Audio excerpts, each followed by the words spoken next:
So how are you doing? I'm very well, thank you. I was actually waiting for the podcast now. I'm just doing some translation documents. I'm a linguist as well, besides being a psychologist. Yes, I see that. Yes. So yes, it's some very difficult medical documents which I have to translate from German into English. So it's been taking some time.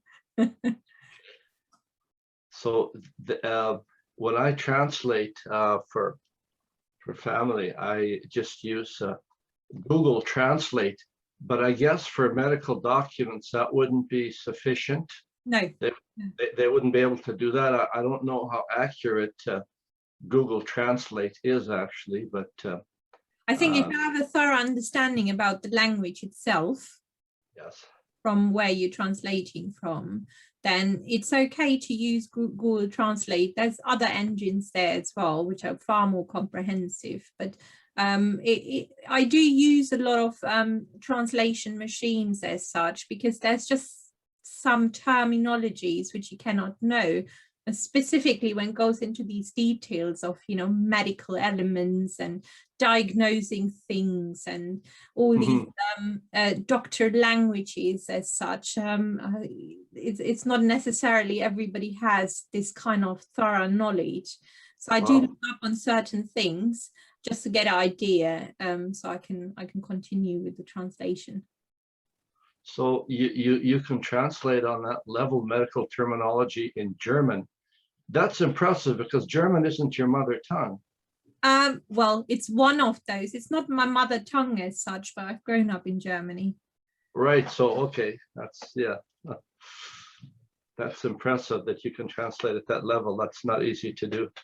No, it's quite time consuming. It's very time consuming because you don't want to give out the wrong diagnosis as such, No, that wouldn't be good, would it? No, it could have fatal consequences. Yes, I would imagine so. Yes. How are you? Well, I'm doing well. Yes. Yeah. We had my first well, it's almost a month ago now. First vaccination. Oh, wonderful. Which one did you have? The Pfizer. Okay. That's the has got the highest efficiency as such. Yes, it does. So waiting for the second dose will be in, I guess, about 4 months. Okay. From now, but the booster dose. But how are you doing with it in the UK? We're actually quite in the forefront with that. It's running really well, so which is why the lockdown has been lifted now. There's not much restrictions around. There's still some restrictions, but not as much as in other countries. So it's going really well. The rollout of the vaccines has been quite successful. Gone down to, I think, now to the 50s age group. Okay. The rest is all done, most of them, unless you have an underlying medical condition which prevents you from that. All the others have been vaccinated. Right. Which is fantastic. Yes, that sounds good. Yeah, we're a little behind in the vaccination. Are you in Canada?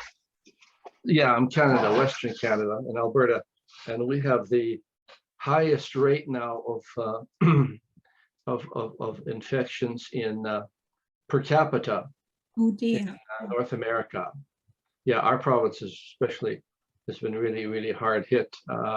Some other places are doing better, other provinces, but we've been hit hard. We're in a total lockdown now for a few weeks. No hair salons, no indoor dining, not even on patios. They had, could dine on patios.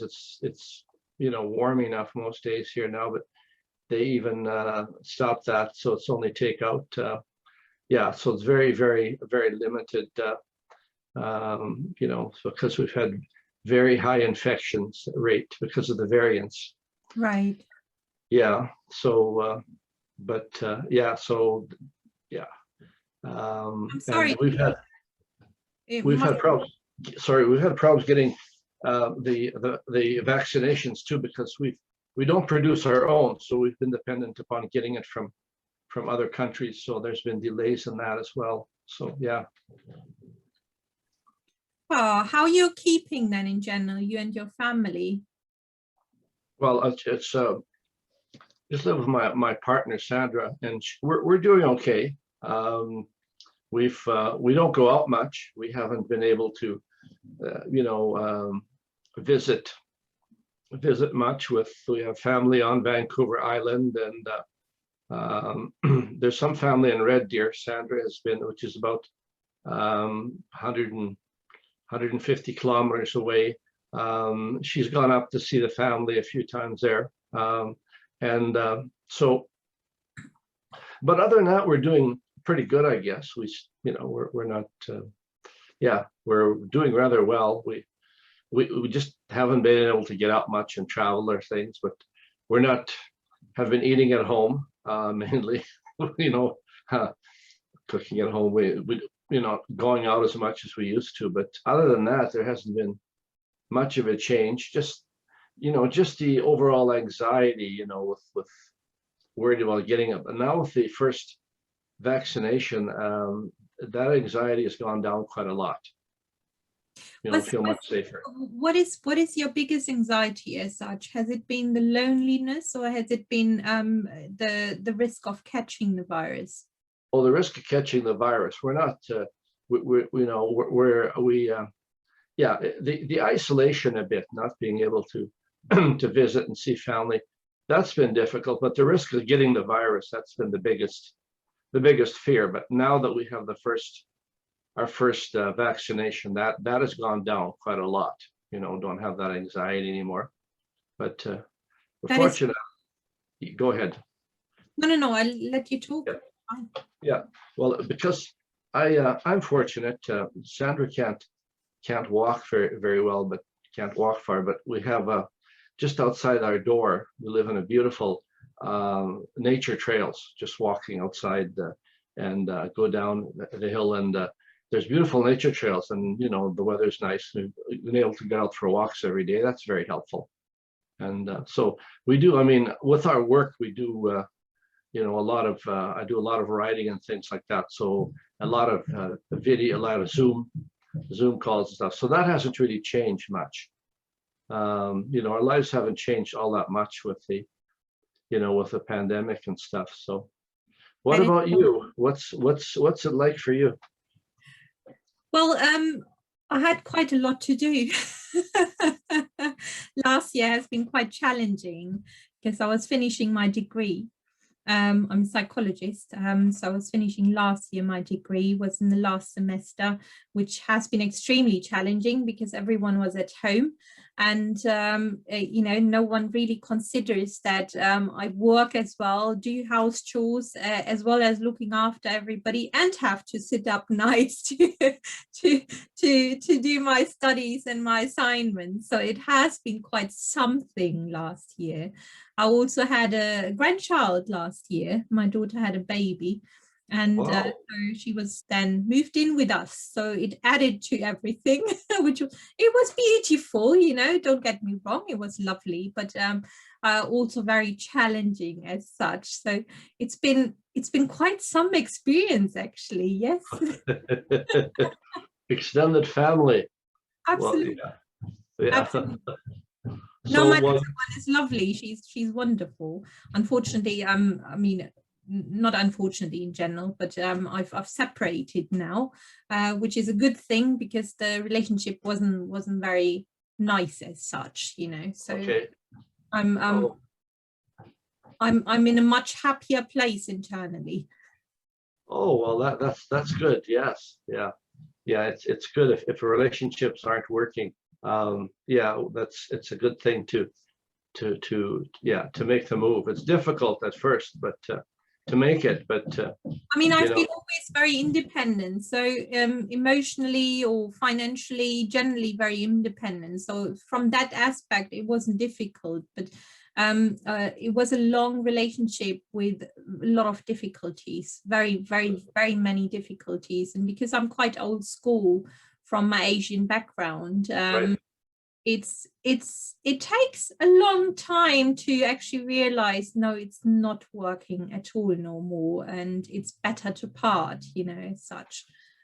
it's different if you have a different kind of mindset where it makes it easier. But because of the cultural backgrounds, although I'm very, very independent and I make my own thoughts and culture and so on, but there's still some left as such from the old school type. And I try until I don't see any, sense no more, any purpose no more. Just destruction. Yes, so it was a good move. It was interesting because for years, I spent, well, probably still the majority of my life I spent, being single, and I could never understand why people couldn't leave relationships. I didn't understand that because I had no problems being single, and actually, I missed, I guess, in a way, being in a relationship this time, but I really enjoyed being single. I had lots of friends. I traveled, things like that. It was, and I just could never understand why people couldn't leave a relationship. And then it happened to me. I was in a bad relationship and hung on to it, and then I understood that how difficult it is to break away from that, because there's a lot of different things involved. It's not just your own emotions. There's a lot of elements involved, and which can actually keep you there, Yes. And you have to, it takes a long time sometimes to figure out all these things, and a lot of guilt probably as well, because in my perspective, my children were involved, although they're not his children.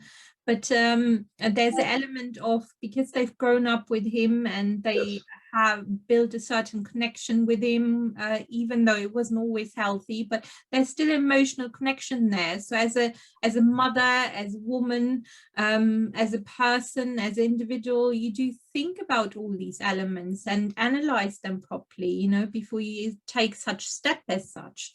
So it did take me a long time. People do ask me, I'm sorry, I'm just plugging in my battery quickly. It's telling me it will die otherwise. So no, it took me a long time because the culture makes a difference as well. I was married before, which added to that, which wasn't a happy relationship neither. On the contrary, both were quite abusive as such in their own ways. So you do think you've gone yourself into one relationship, came out of that after years, and then went into another one, and there's a lot of things. Would that look any good in front of people, especially family? What would your family think about it? And suddenly it still doesn't work out. So a lot of elements are there involved. I mean, there came to a point, and I've come internally to a point for quite some time with that, but just to put it into practice, lockdown hasn't actually helped the pandemic. It delayed everything. So there was just a point where it just didn't make sense to continue like this, because you're just hurting yourself. Yes, I know it was difficult. The relationship that I couldn't get out of, I knew it was never going to get any better. It was just letting everybody know, that I guess, the point where everybody had to be told we had to sort of break up. It was difficult making that move, and because it was, like you say, I was in, I'd been in a lot of relationships. I mean, I hadn't been, not long-term or anything, been dating a lot of them, and they had, met friends and family, and it made it look like I couldn't stay in a relationship. There's some problem with me, because another relationship that didn't work out, and it was like this, oh no, what's that kind of look like? And having to tell everybody again, and then we had dogs. And it's funny, isn't it? We didn't have children together. I mean, she had children from before, and that were grown up, but we had dogs, a couple of poodles, and really, really, loved those dogs, going for walks and stuff like that. And that was part of it. I didn't want to, it sounds like a silly reason to stay together, but I really became attached to them. And, for both of us, it was, like, yeah. Emotional connection which you have, no matter what it is, whether it's the family, whether it's a child, whether it's the person itself, whether it's the situation, or whether it's, in your case, the animal itself. It's emotional connection which you build up, and to detach from these emotions can be sometimes very challenging. Yes, and just because even after I knew that there's no possibility anymore, there was no way that this is ever going to work. There was just had no interest, she had no interest anymore in trying to make it work. And so I knew that, and but still hung on, and then much longer. And then probably at the end, I always said, well, why didn't I end this much earlier? When I knew already, it was obvious. Why go on and stuff? But it happens, I guess. So we can't beat ourselves up for what we didn't do. We I guess we once we know better, we do better. So I mean, the point is that's where your topic comes about, and I would like to know more about that. Emotional intelligence. We build this emotional intelligence through analyzing things and creating these methods in our brain, and then moving on from that, how to deal with certain situations, how to behave in a certain manner, how to express ourselves. All these things are experiences, and we develop them as we're going along over time. It doesn't come automatically. So which is why it does take you a long time to analyze these things sometimes, because you do need a certain form of maturity within that emotional intelligence to find ways out, or to just reflect on those, rationally reflect on those. Is that healthy? Is that not healthy? What should you do? I mean, with me, I had an initial anxiety, actually, although I've always been very independent and been the main provider as such, as well as over caring. I'm a general empath by nature. And I had to learn that way now, being single, to find my own boundaries, to prioritize myself rather than giving up myself for somebody else, or over caring and over providing for somebody else, where this could be taken advantage of. And then, you're left with this emptiness because you're exhausted. And that comes over time when you learn through these experiences, which is again part of emotional intelligence. Right. You build these experiences, you build these ways, and you learn from that how to act in certain situations. It doesn't just come from birth; it comes through experiences and knowledge. Yes, that's true. My partner Sandra, she's an empath. She's also a highly sensitive person. I'm not sure if you would consider yourself that, but I'm strong. I'm resilient. I'm not sensitive as such. I'm resilient. Resilient, yeah. She's a highly sensitive person. And I mean, she's that is a good thing. I mean, she is different than anyone that I've ever been with, and it's wonderful. There's so many good things, being with her, being so sensitive, but there's also challenges with it.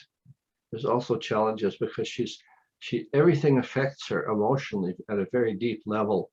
And so is where emotional intelligence comes in again. You have to learn that, you have to learn to detach yourself from the actual situation. Not that you become desensitized, that's not what it means. It just becomes that, it just means that you become more aware of that situation, Yes. Because there's, I mean, we've built a wonderful relationship. but you know, have to really be aware of her sensitivities, because of, for example, there's one thing. It's me that plans sort of all of our travels, all of our trips, and you know, sort of, even when we go to see, it's her family. She has a son and a granddaughter on Vancouver Island, and it would be me saying, well, let's go out there and see them, and booking the trip and everything. And I was becoming, I didn't understand that. I was saying to myself, you know, why do I do this? You know, why don't you take the initiative and go ahead and book that and stuff? Like, it's your family. You should be wanting to. And I didn't understand that things like that cause her a lot of stress. They cause her so much stress. I didn't understand that.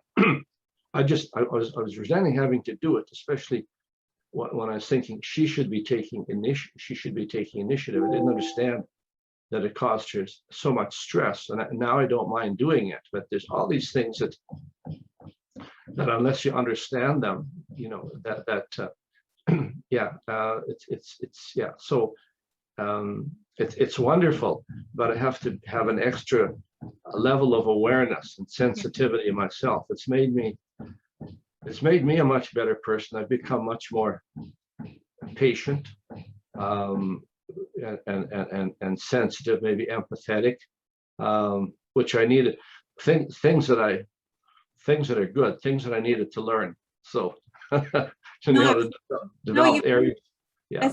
That's wonderful. And that's wonderful how you're explaining that you had to kind of learn what that actually means. Not that she meant it bad in any. Oh, no. That was just something which was causing her extreme stress because of the way how she was. And that's another point to point out. It's emotional intelligence again, which you learn. You know, you learn about your surroundings. You become more self-aware.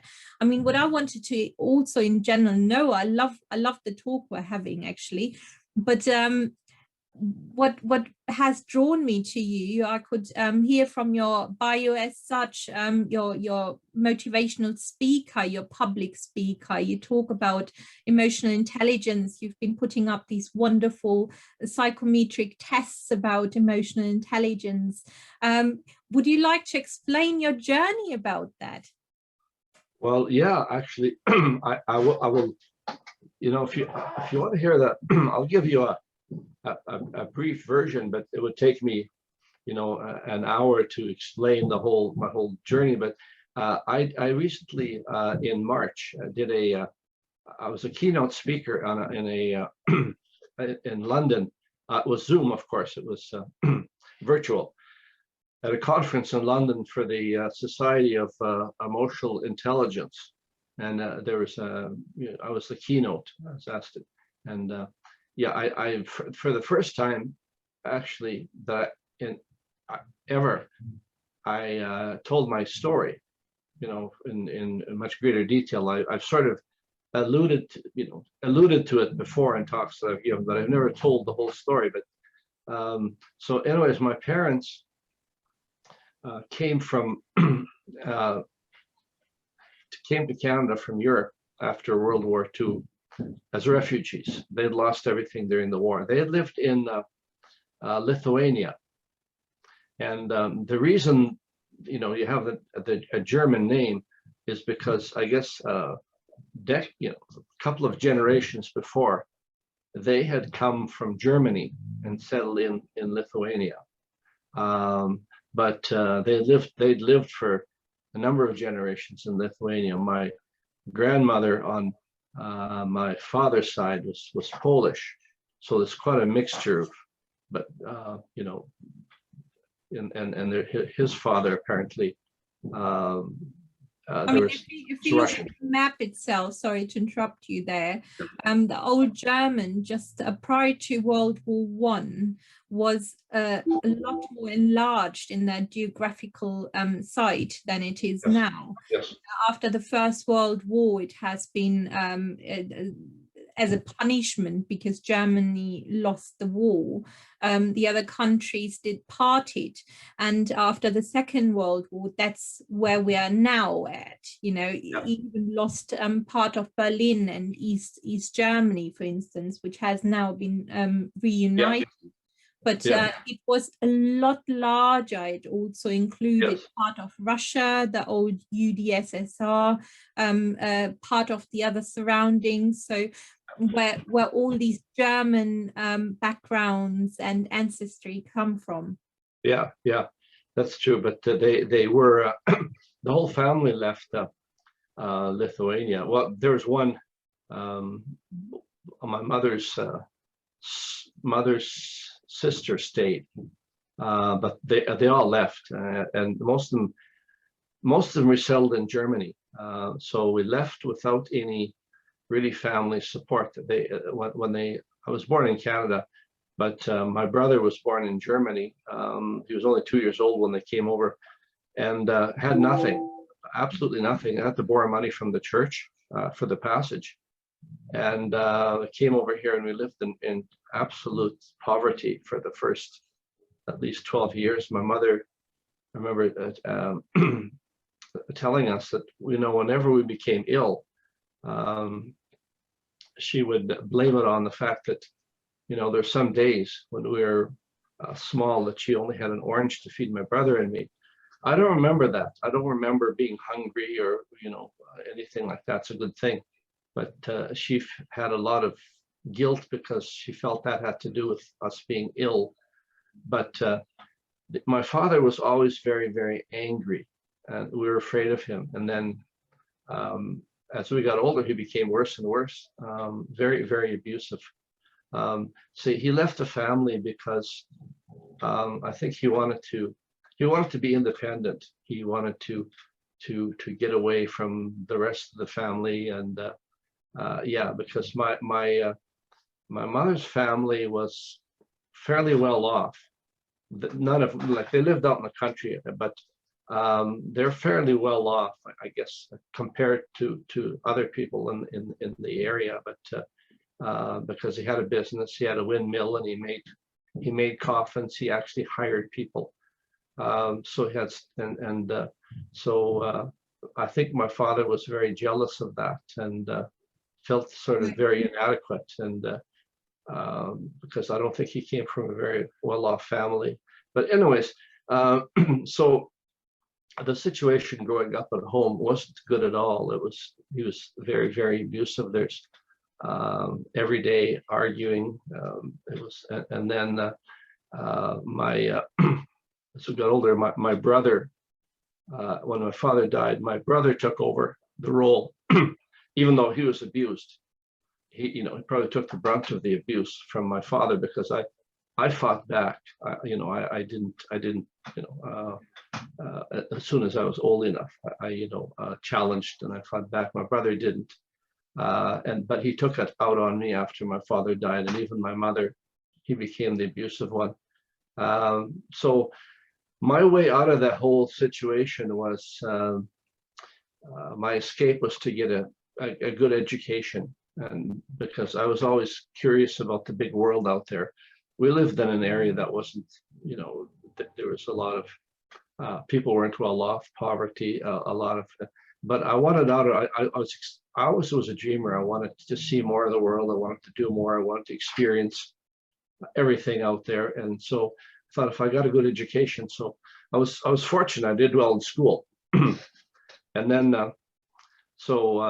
I left home, and I remember before I even left home, my brother had, he couldn't sleep for 5 days. They sent him, he had to go to the hospital because, and the doctors discovered that there's nothing physically wrong with him. So they called in, I don't even remember at the time, I think it was a psychologist, to talk to him. They came to, we lived in a little town, and I remember the psychologist came and it was interviewing him, and my mother and I were in the waiting room, but the walls were paper thin. We could hear every word that was being said, and he denied everything that was going on. So my mother told me after, should call her up and tell her what's actually going on. And I did that. And, she had another meeting with my brother, and the same thing, he totally denied it. But because he was abused, he didn't have the courage, to face up to my father. And he didn't have the courage to leave home. And so he took the abuse, but he needed an outlet to take it out on. So that was me. I would come home after I left home to visit my mother on a weekend, and by Sunday at the dinner table is when he would start to, his abuse of me all the time. So yeah, and so anyways, I managed to go to university. I was the first one in the family, and I became a social worker, and things should have been good. I mean, I had a career here as a professional. I'd gone far beyond what anybody else had in the family, as far as I knew. The family that was left in Europe had, but things weren't well. I wasn't happy with the career. I wasn't happy with, the friends I had. Things didn't work so well. And then I realized, my principal in school one day, I should go back. He had a sense, I think, of what was going on, that things weren't well at home. And he said to me, Harvey, you've got a good head on your shoulders. Just don't let it go to your head. And I remember that I'd been validated by somebody who was well educated. This man had traveled. He was somebody I'd looked up to. Wasn't somebody who was typically, that I would see in my world, and really validated me. And it gave me a lot of confidence, self-worth. So I knew I was smart. I could figure things out. I did well in school. But what I realized, I wasn't the other kind of smart. My emotions, I didn't manage my emotions very well. I was angry. I had the feeling that I'd been abused. I was cheated. I felt cheated in life because, I hadn't had the upbringing that would give me the advantage that any kind of advantages or something. I had to struggle basically on my own, no support really. Well, my mother was supportive. We had a good relationship, but she didn't understand even the world that we were in. I mean, she came from a whole other total world. She supported me, with love and, as much as she could, but she couldn't give me more support than that. So, so I struggled trying to figure things out, and the emotions were out of whack. I didn't know how to develop relationships. I didn't know how to, interact with people. I didn't, very well. So I joined so then I read a book by Daniel Goleman called Emotional Intelligence, Why It Can Matter More Than IQ. It just came out. And I heard this thing called Emotional Intelligence and heard about this book. And I had tried to help myself, but I read a lot of self-help books, and nothing really, spoke to me. And then I picked up this book by Daniel Goleman, and I got to, I think it was page 4, and this one line said to me, says, all of your intelligence can come to a naught when your emotions hold sway. And it was, wow. It was like, that was my moment of realization. Here's the problem. Here is the problem. I know what it is now. Exactly what, and so right now I have to change this. I have to make some changes. At the time, there's a men's movement that was starting. That was in the 90s, and men were starting to get together and share feelings, things that they'd never done before.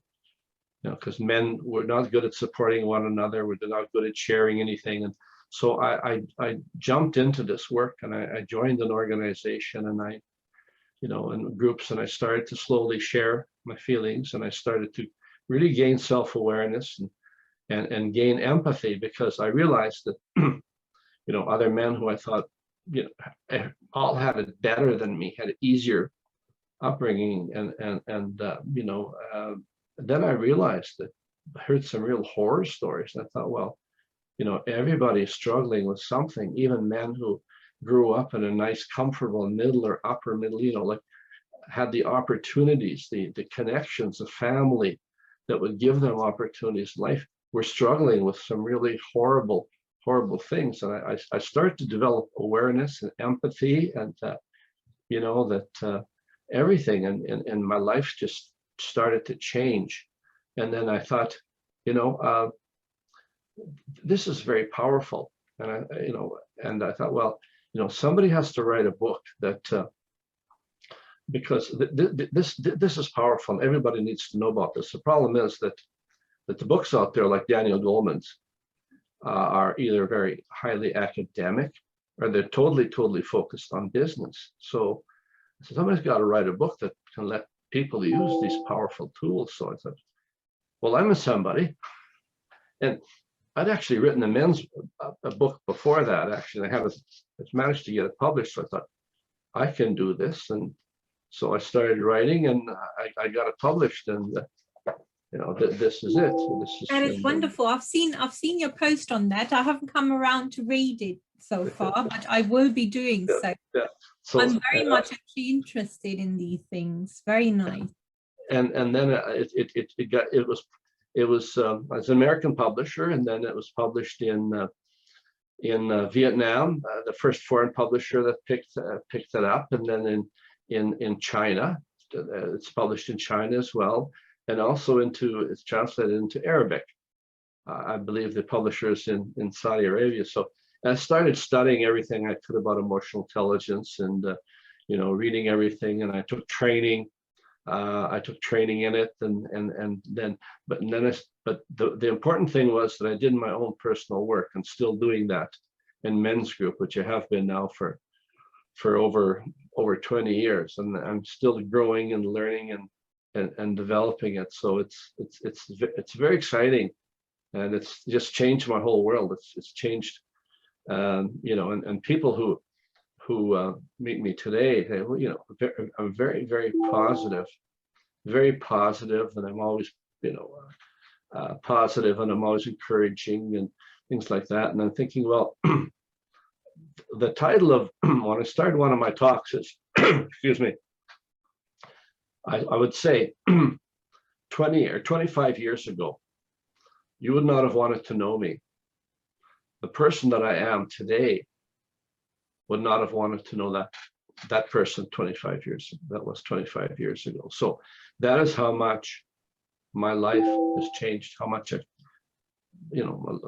turned my life around. So that's why I'm probably one of the world's biggest advocates for emotional intelligence, because I've seen what it's done.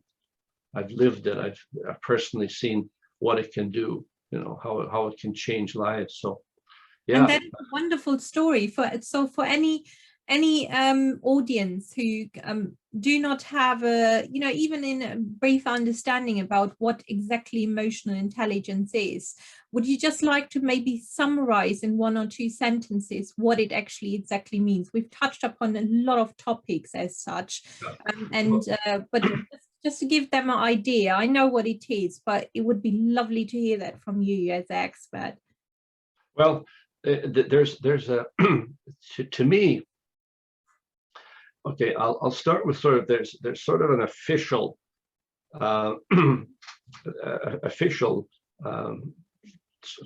what it is excuse me, I've got to clear my throat here. Take your time. We're not in a rush. Some water. Anyways, the official definition is it's our ability to manage our emotions, to recognize, differentiate, manage our emotions, and the emotions of others, I mean, our environment. Now, I would say, you know, we can, I would change that a little bit. For me, it's, you know, we can manage our own emotions. We can't manage others' emotions, excuse me, to the same degree as we can our own. But I know we can influence others' emotions by the way we interact with them. I know that for sure we can. And that's, so to me, emotional intelligence is a lot about influence. Not only, but it's using our emotions to work for us rather than against us. And it's how we show up. It's basically, that's the simplest definition. It's how we show up in the world. That's our. I agree. I agree with you to that point. I would word it slightly, for me as a psychologist, I would word it slightly different.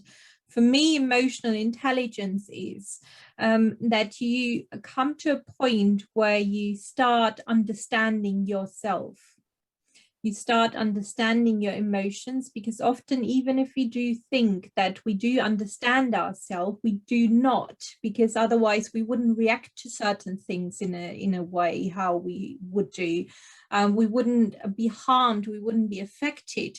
So the time when you start understanding yourself in a thorough way, you start connecting all these things, how you've done so beautifully from your past. Why is this happening? Why am I acting this way? Why am I reacting this way? Where does this behavior come from? So having a thorough understanding and building a very, very strong sense of self-awareness, of self-care, of self-love, of self-passion, that's what oozes out to others. So in the same way how you're explaining that we're influencing somebody else, we're actually not influencing somebody else, we're inspiring them with our own understanding. We're just bringing this understanding out, and we're reflecting it to the world, to our environment, and want to show them, not just show them, it goes automatically, it just comes out, because we are so content within ourselves. We start understanding ourselves. We start understanding how our mind works. And as soon as you start understanding how your mind works, you then reflect it to your environment, and you do not become, it's a give and take, isn't it? Once you get to that stage, your expectations from the other person, from the other characters, actually lowers, because you do not expect them to behave how you want them to behave. You just accept them as they are, and then work with that in the best way how you can. That's right. And then you make intelligent choices about who can I let into my inner circle, who can I just be civilized with them.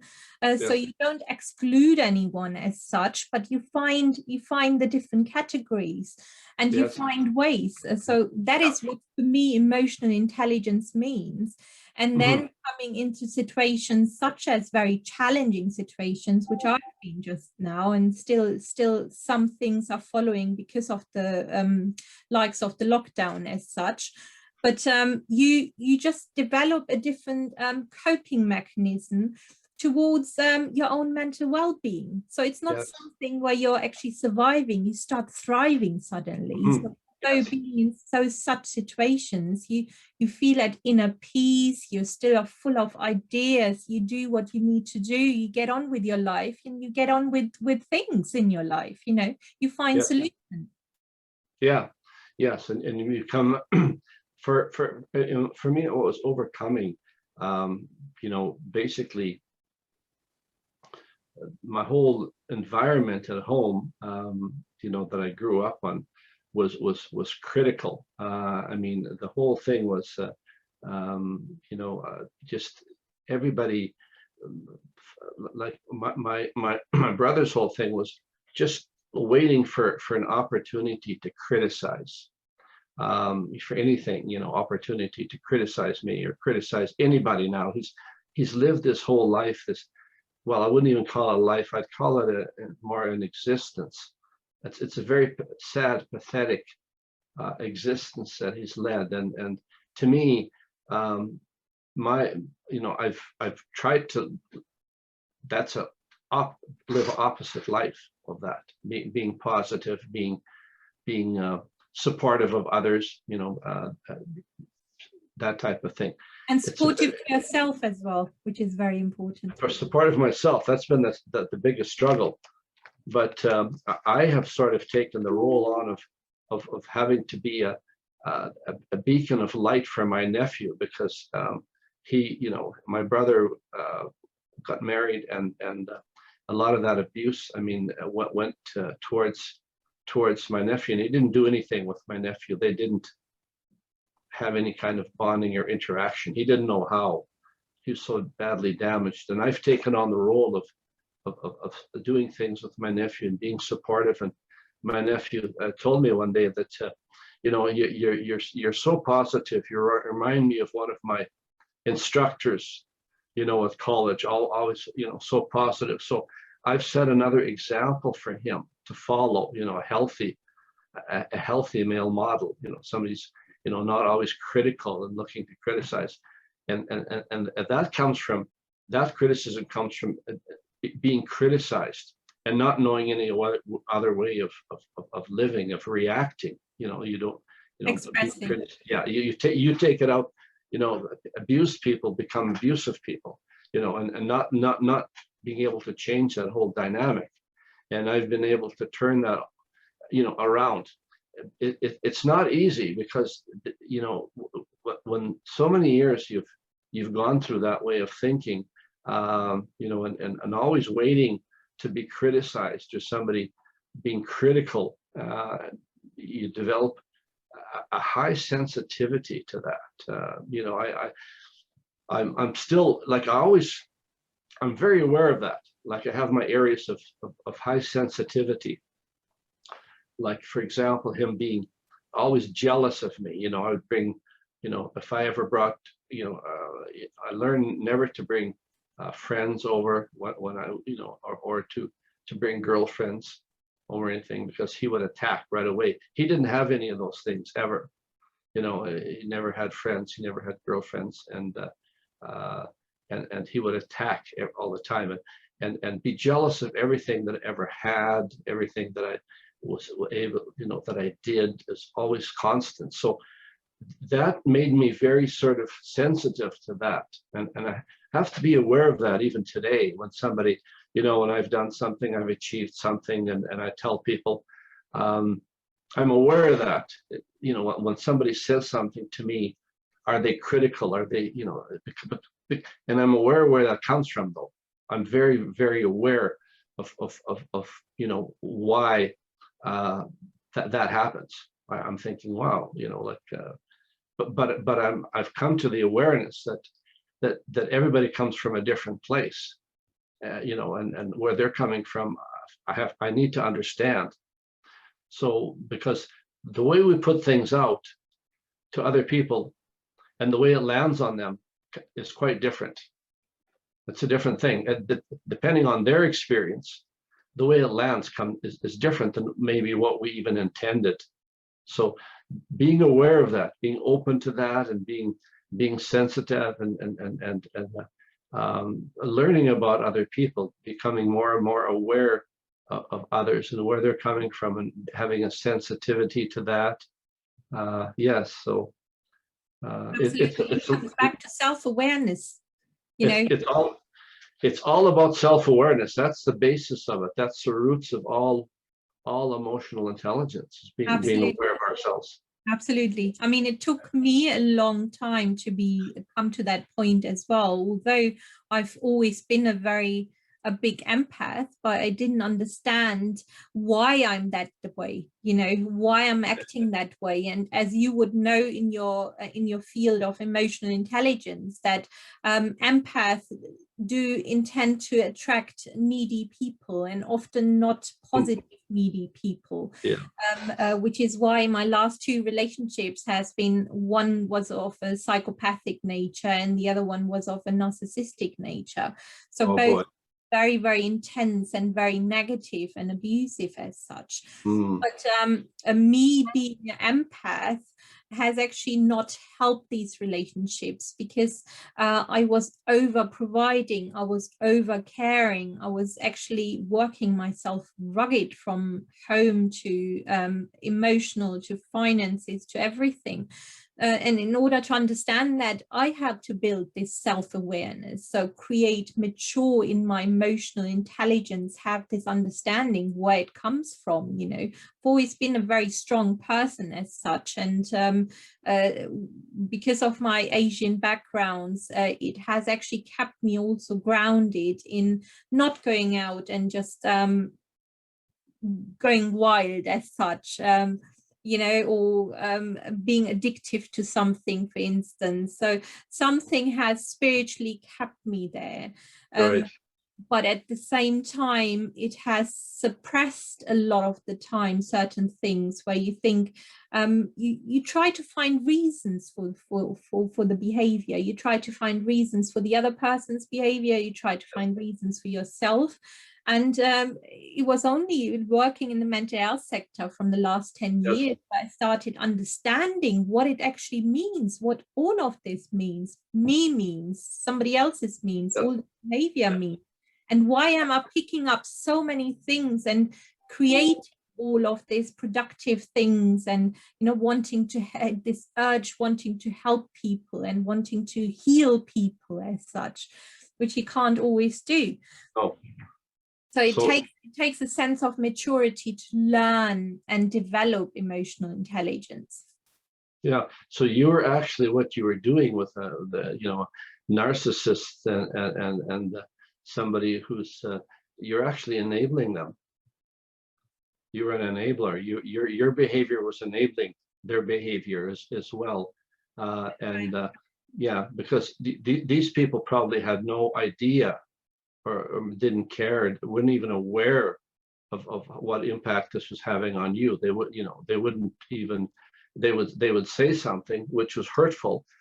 They wouldn't even know that it was hurtful. They wouldn't understand why this would be hurtful, because maybe even if somebody said that to them, that, you know, that was natural. They wouldn't feel hurt, and they would not have the understanding of the way that would land upon you.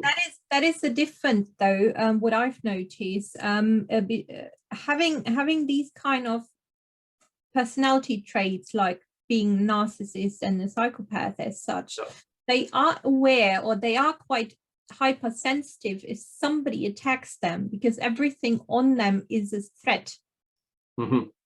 So they are, I don't know if they're aware of that, but they perceive it as a threat as such. If yes, somebody would approach them in even a similar manner how they would approach somebody else, they are highly sensitive to that. And they act as a victim, or they just become very aggressive towards that.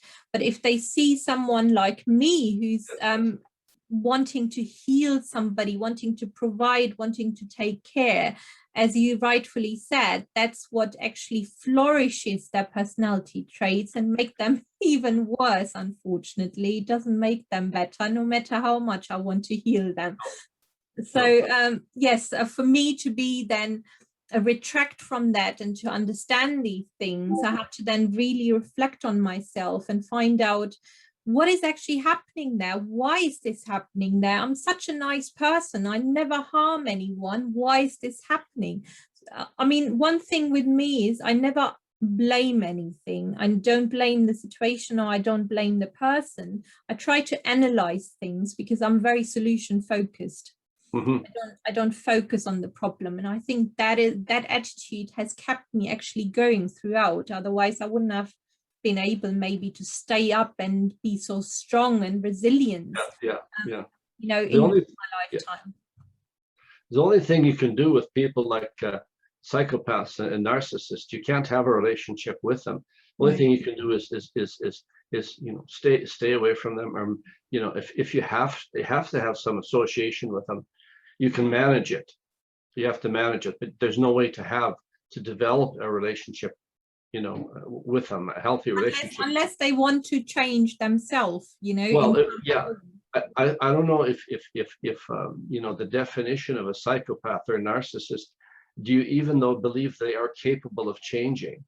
Even if they, I think the human mind itself is, it needs to come from your own perspective. It needs to come from your own will. I'm not saying it can happen, but in some form it can lower the symptoms as such. It can show them the other side and give them an understanding if that's what they want to do. Most cases they don't want to do that because they don't recognize that as a failure. They don't recognize that as an abnormal behavior. It only takes a few people who come to that recognition, to wanting to change and wanting to understand that, you know. then it becomes, then the question is that those people who come to that recognition, are they true narcissists and psychopaths, or are they just displaying those habits? Yeah, because a true psychopath or narcissist, I'm thinking a narcissist like Donald Trump, I think he's totally incapable of changing at all. He has no clue, no understanding even of, you know, of what's going on, you know, and it's so locked into that he'll die before he changes anything. You know, there's no possibility of anything else. Yeah, it is a very difficult matter. I mean, I personally believe, to some extent, if somebody is willing to, from their own mindset, and is medically capable of to, they can change to some extent, not fully, but to some extent. But it has to come from your own will.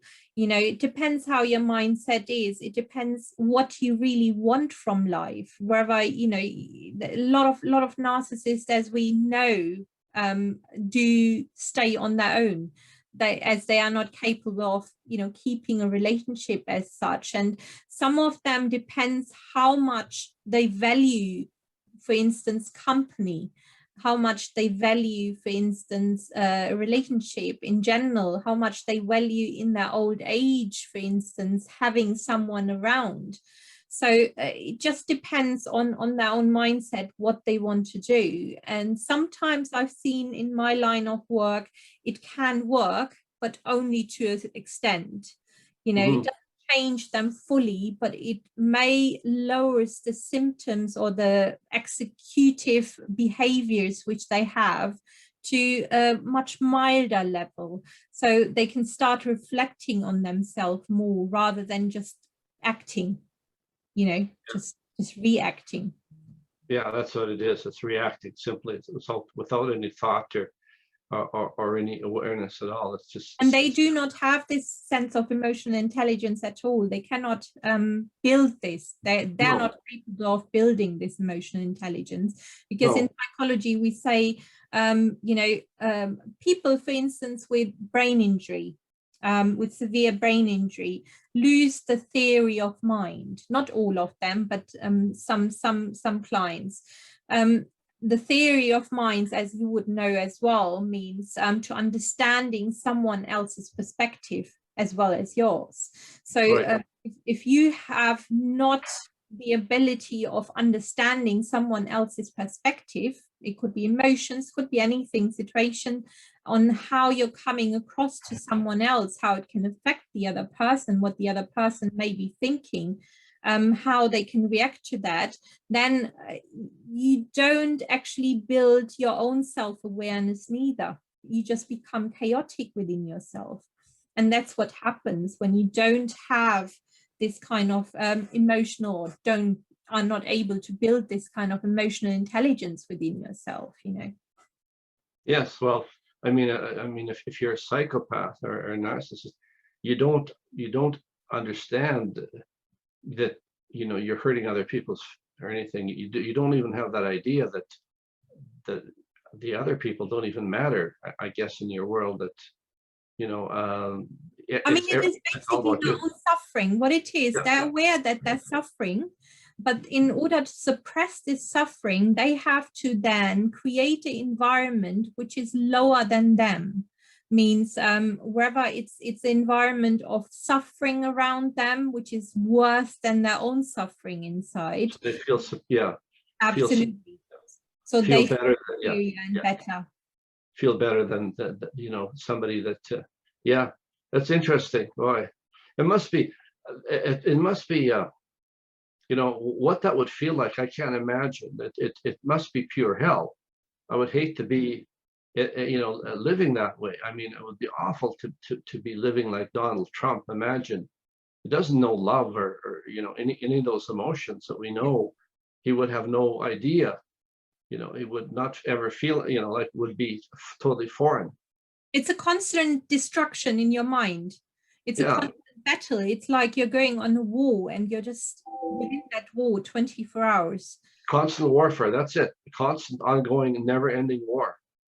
struggle that's going on, and it's either, you know, it's sort of, I get, you know, I get you or you get me. That, you know, the world, I'm against the world. You know, either you're with me or for me, or it's, you know, it's everything is a battle.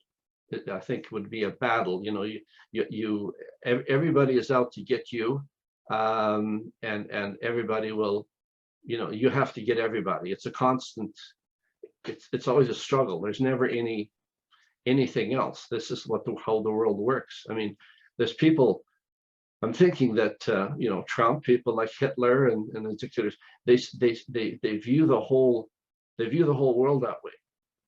Everybody is everybody's out to get them. Everybody's out to do onto others. Everybody's, you False, know, it's a yeah, false perception of threat. That's what it is. yeah, it is. Yeah, false perception of threat, and even the slightest, like I say, you know, they react to any slightest perception of a threat to them, you know, and in a way that's not, that way out of proportion of what it actually is, you know. So yeah, it's just lashing out. So I could see that in you know, my brother, you know, that's how he's lived his life. And he most probably has a lot of traits. I mean, I don't know him, so I cannot, you know, make assessment on that. But by what you're telling me, there's a lot of traits involved which could lead to one of the other personality traits and personality disorders, you know. And it often derives with a lot of these people from early childhood experiences, traumatic experiences, where it could be neglect, it could be abuse, it could be any other form of sudden events which have happened, you know.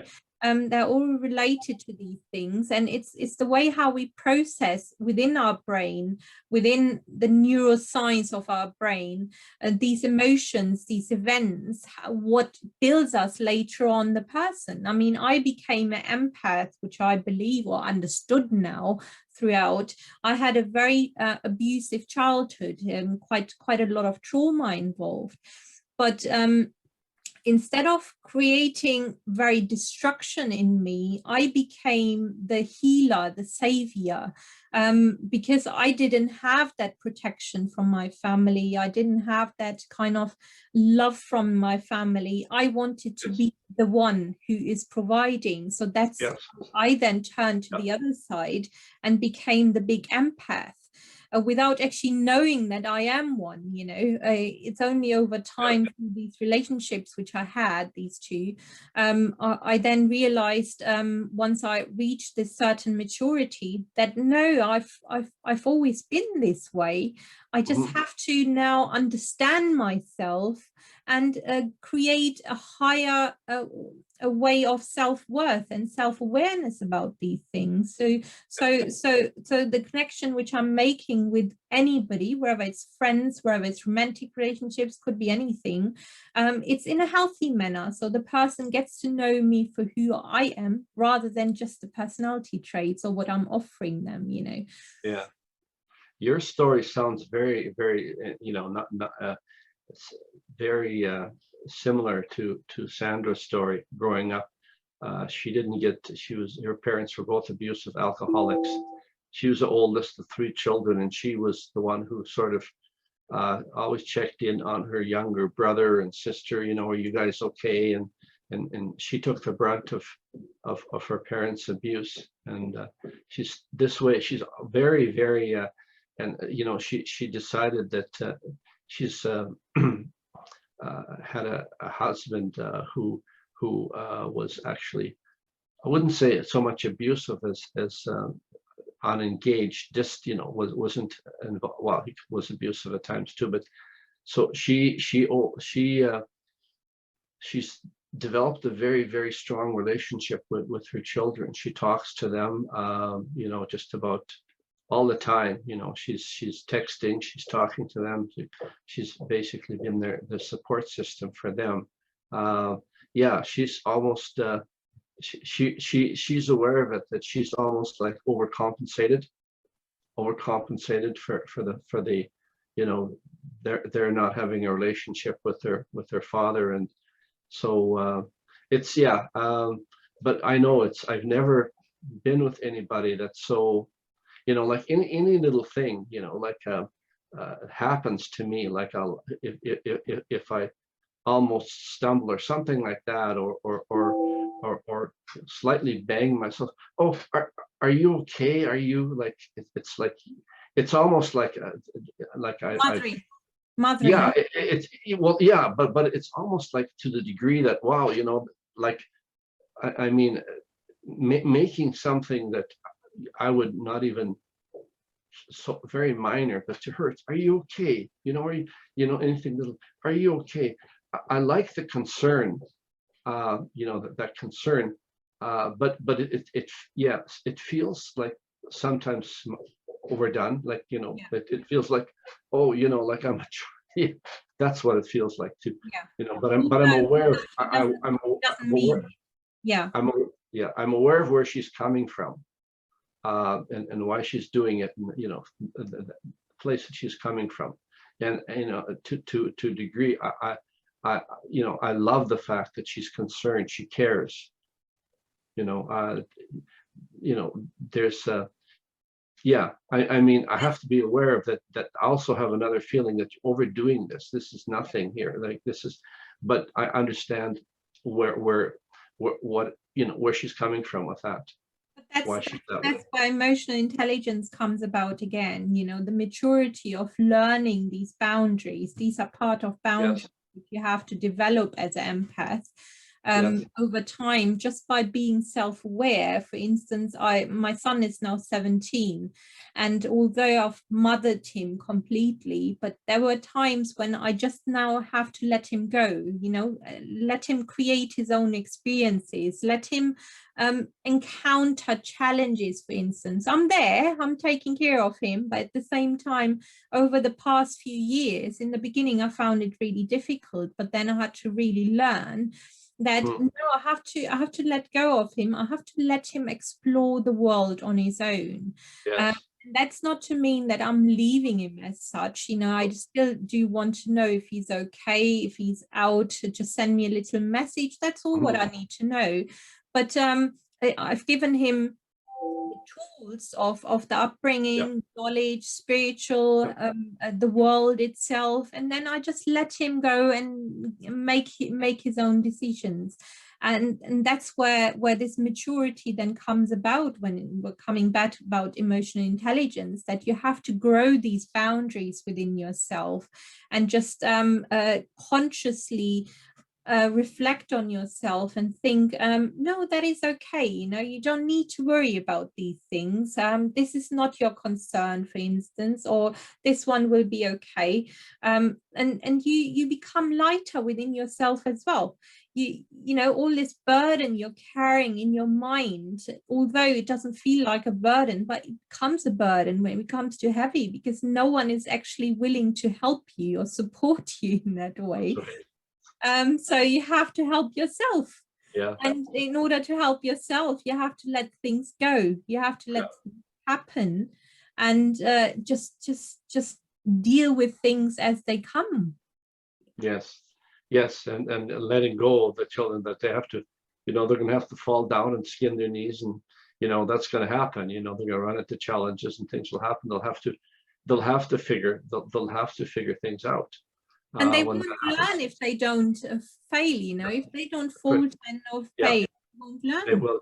They'll have to take their bumps and bruises, and you know, and learn from that and move on. We all do. That's life, and you know, we can't protect from that, and we shouldn't. We shouldn't. We all have to go through that.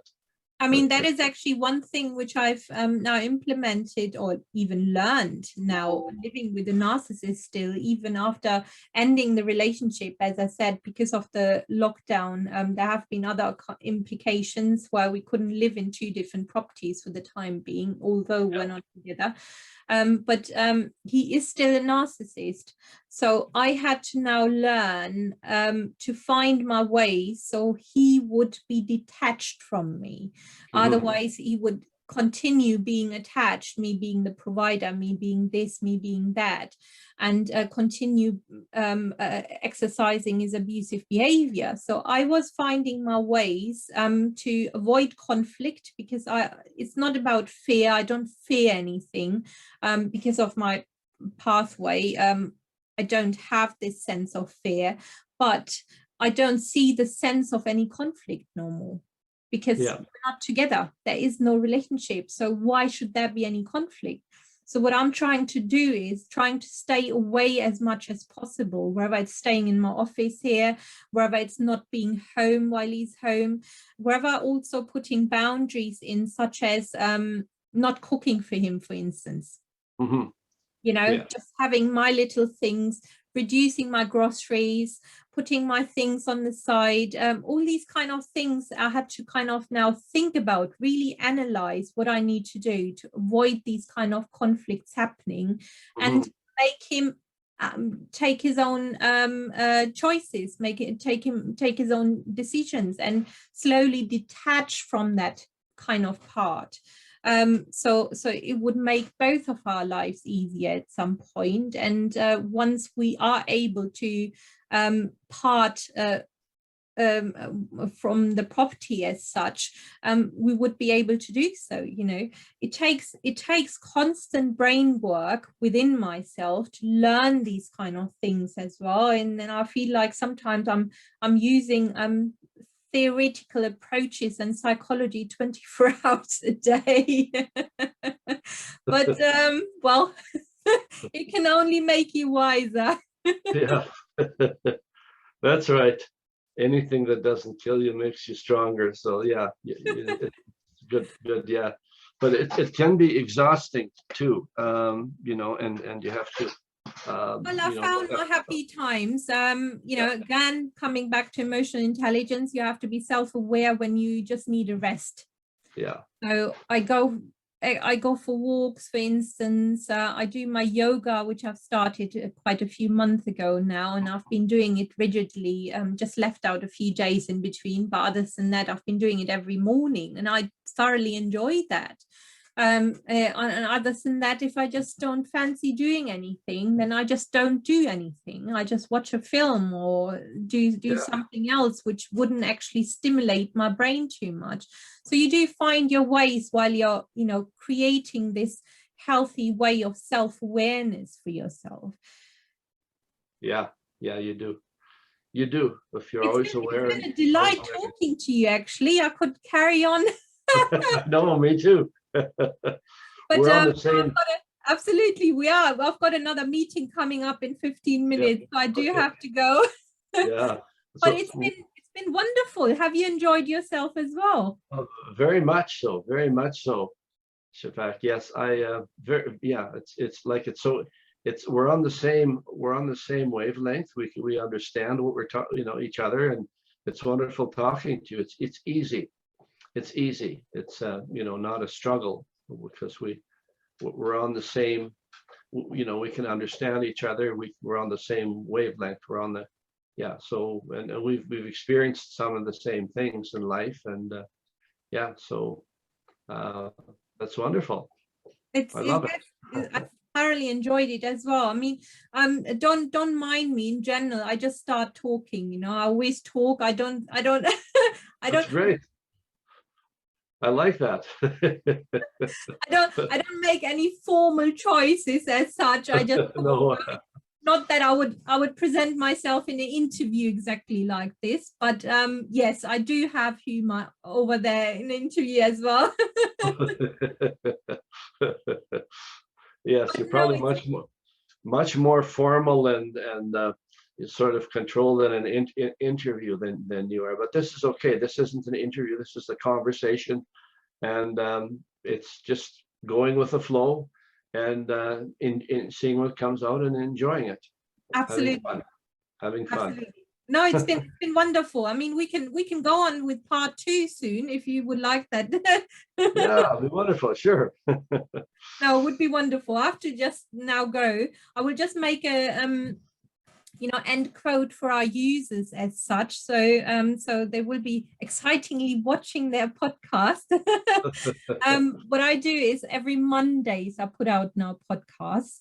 So because yesterday was Monday and I put out one podcast which I just had. I was a guest at someone else's podcast, talking about trauma and abuse as such. You're welcome to watch that, which I shared yesterday.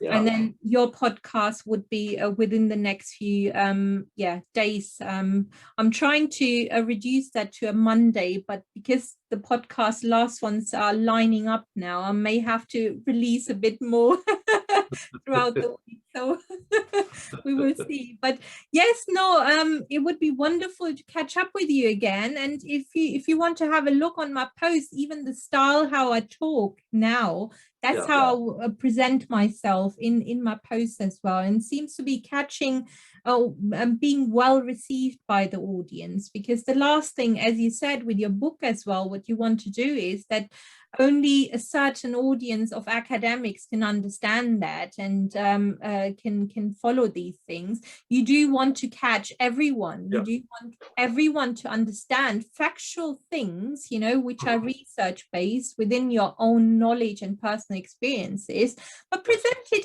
in a nice, fun way, in an easy manner with easy terminology, where everyone can maybe take a piece out of that and practice that at home in their own life. That's how it should be. Can relate to that, that can relate to their world, relate to their lives, that in a way, speaking. So absolutely. It doesn't have to be everything, could be just a part of that, but as long as it resonates to someone, that is our job done, That's right. So yes, feel free to search through my profile and have a look at my posts as such. I'm always happy for feedback. Any kind of feedback is good. Wonderful. Yeah. If you want to, yes, if you want to read more of my writing, I also, besides the book, I write for Fast Company. It's a business publication in the U.S., which is more for younger, sort of more progressive business people that would read that. It's sort of cutting edge. But if you go to my website, have you been on my website? Yeah, I had a glance of that. It was very interesting.